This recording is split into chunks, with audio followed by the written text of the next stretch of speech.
You walk into an Apple store with a working phone. It's not broken. The battery just drains a little faster than it used to. There's a tiny crack on the corner of the screen, barely noticeable. But then the salesperson hands you the new one. Titanium frame, glass that feels like the future, camera lenses that look like they belong on a spaceship. You tell yourself the same lie everyone tells themselves. This is for work. This will make me more productive. This is an investment. So you swipe your card. $1,200 later, you walk out feeling upgraded, not just technologically, but personally. You don't feel like someone who bought a phone. You feel like someone who's doing well in life. Then you sit in your car and look down. The phone is perfect, and your old frayed charging cable suddenly looks embarrassing. It feels disrespectful to plug a masterpiece into something you bought at a gas station 5 years ago. So you order the official MagSafe charger, another $40.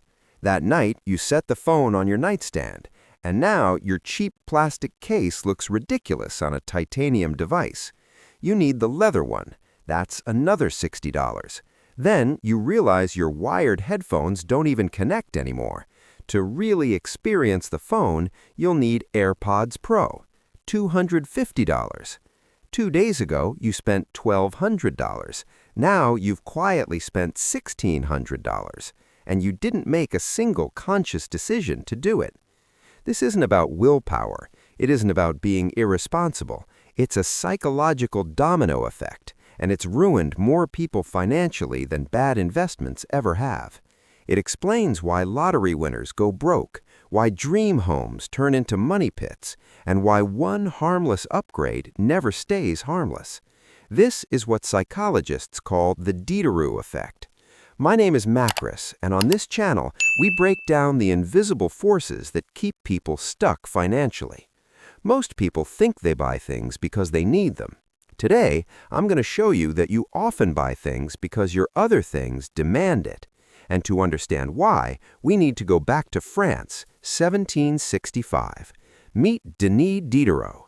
He was a philosopher, a writer, and the co-founder of one of the most important encyclopedias in history. He was also poor. Diderot lived simply: old clothes, worn rugs, a shaky wooden desk in a dusty study, and he was perfectly content. Until Empress Catherine the Great of Russia heard about his financial struggles. She admired his work, so she made him an offer. She would buy his entire personal library, worth the equivalent of about $50,000 today, and let him keep the books. Overnight, Diderot went from scraping by to wealthy, and like any of us would, he celebrated. He bought himself a luxury item, a rich scarlet dressing gown. It was elegant, expensive, a symbol of his new status. But when he sat down at his desk wearing it, something felt wrong. The robe was refined. The desk was scratched, stained, and falling apart. The contrast bothered him. So he replaced the desk with a polished mahogany writing table. Better. But now the rug looked awful. So he replaced the rug. Then the curtains looked cheap. Then the chair looked embarrassing. Then the walls felt empty. One upgrade exposed the flaws in everything else.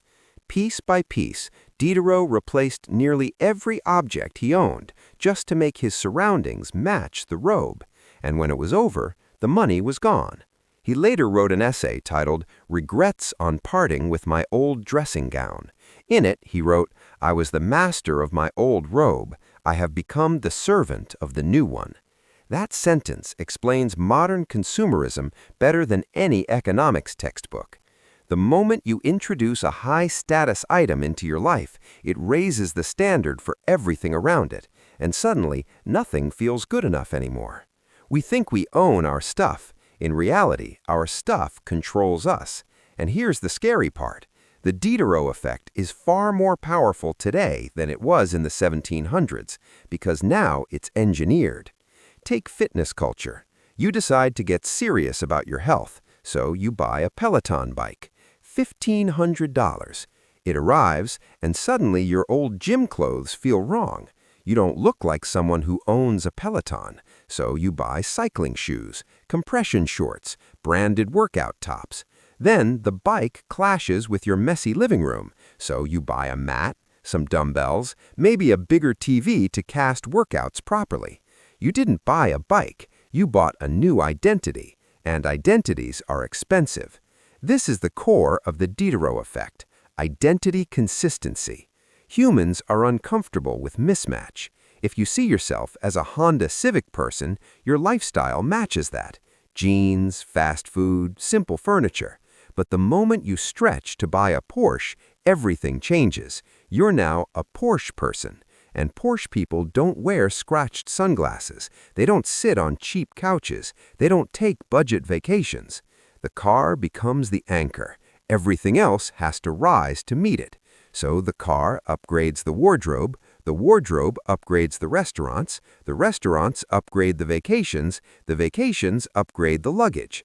You're not spending money because you want to. You're spending money to keep your life story consistent. This is why fake it till you make it is financially dangerous advice. If you buy the Rolex before you can afford the lifestyle around it, that watch will quietly demand suits, cars, and social expectations you can't sustain. Now, let's talk numbers. Most people evaluate purchases in isolation. Can I afford this $500 item? Wrong question. The real question is, what is the total system cost of this decision? Example, kitchen renovations. You budget $10,000 for new cabinets. They look amazing, but now your old fridge looks yellow and outdated, so you replace it. $2,000. Now the floor looks cheap. Rip it out. $5,000. Now the living room looks sad next to the kitchen. New paint, new couch. Your $10,000 upgrade turns into $35,000. The cabinets were the scarlet robe. Before the upgrade, nothing felt wrong. The dissatisfaction was created by the improvement, which leads to a brutal truth. Many upgrades are actually downgrades disguised as progress. When you own expensive things, you stop using them freely. White couches mean no red wine. Luxury cars mean parking anxiety. Designer clothes mean constant caution. You don't live with the object, you live for it. So how do we stop this? You don't need to reject comfort or live like a monk, but you do need guardrails. Here are 3. Rule number 1, predict the dominoes. Before buying any upgrade, ask, what else will this require? A new console might require a better TV, subscriptions, accessories. Calculate the total system cost. If you can't afford the ecosystem, don't buy the anchor. Rule number 2, one in, one out. Every new item replaces an old one. Shoes, appliances, gadgets. Something must leave. This keeps you a user of things, not a curator.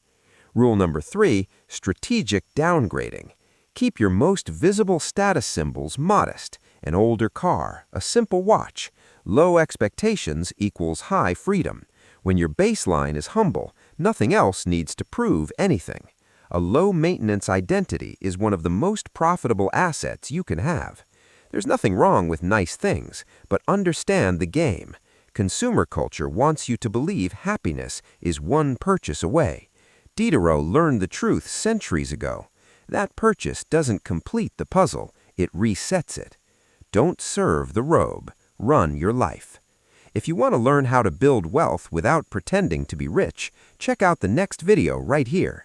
And if this saved you from an impulse buy this week, hit like, subscribe, and I'll see you next time. Don't buy the rogue.